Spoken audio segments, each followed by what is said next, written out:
She forced the pregnant maid to sing at her wedding. The millionaire's reaction stunned all. The hall was dazzling with lights, chandeliers shimmering like frozen stars, and every seat filled with powerful guests dressed in silk and pride.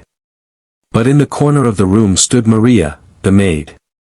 Her hands trembled as she clutched her apron over her swollen belly. 8 months pregnant, exhausted, and pale, she had no place at this wedding other than to serve. Yet, tonight, her life would be dragged into the spotlight in the most humiliating way. The bride, Clarissa, had always seen Maria as nothing more than background furniture.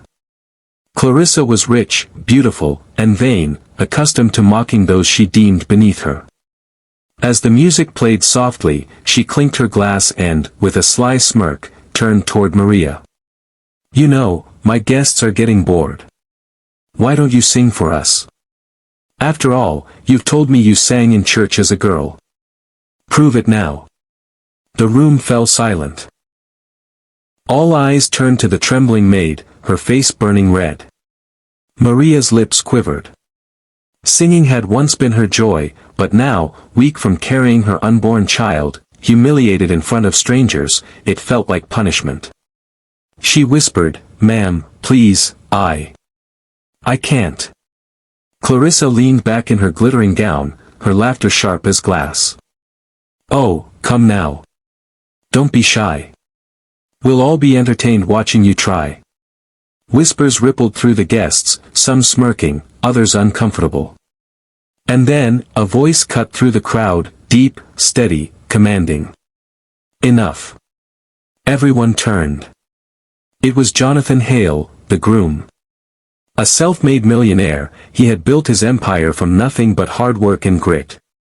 Unlike Clarissa, he valued people, their stories, their struggles. His sharp eyes now rested on Maria, not with disdain, but with compassion. "Maria," he said gently, walking toward her. "You don't have to do this." But Maria, feeling trapped and desperate to avoid more ridicule, placed a hand over her stomach and nodded shakily. She cleared her throat, her voice faint as a whisper. She began to sing a soft hymn, one her mother had sung to her when she was a child. At first, her voice was frail, but then something happened. The music of her heart broke through the walls of her fear. Her voice rose, pure and trembling, echoing through the hall. It wasn't perfect, but it was real. It was raw. The guests leaned in, their smirks fading. By the time Maria finished, tears shone in many eyes. The last note lingered like a prayer. For a heartbeat, the hall was completely still. Then Jonathan began to clap. Not the polite applause of courtesy, but a thunderous, heartfelt applause. He stood tall, his hands striking together with pride. Slowly, the guests joined in until the room roared with admiration.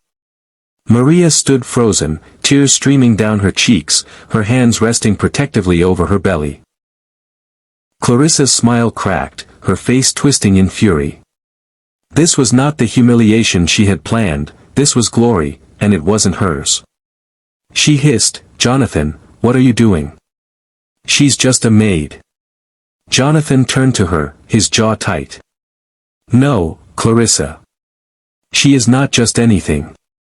She is a woman carrying life, working with dignity, and singing with more grace than anyone here tonight. And if you can't see her worth, then perhaps it's time we all question why we're here." Gasps filled the hall. Clarissa's face flushed with rage. But Jonathan didn't stop. He stepped closer to Maria and spoke loudly enough for every guest to hear, "Maria, I know what it means to be overlooked. I know what it feels like to be treated as if your dreams don't matter. But tonight, you reminded us all of something bigger, the power of the human spirit. You are not invisible." And then came the moment no one expected. Jonathan reached into his jacket, pulled out a pen, and signed a check on the spot. He pressed it into Maria's trembling hands. "This is for your child's future. You won't struggle alone anymore." Maria broke down, sobbing openly, clutching the paper with shaking fingers. "Sir. I don't know what to say. Jonathan smiled warmly. Say nothing. Just promise me you'll keep singing.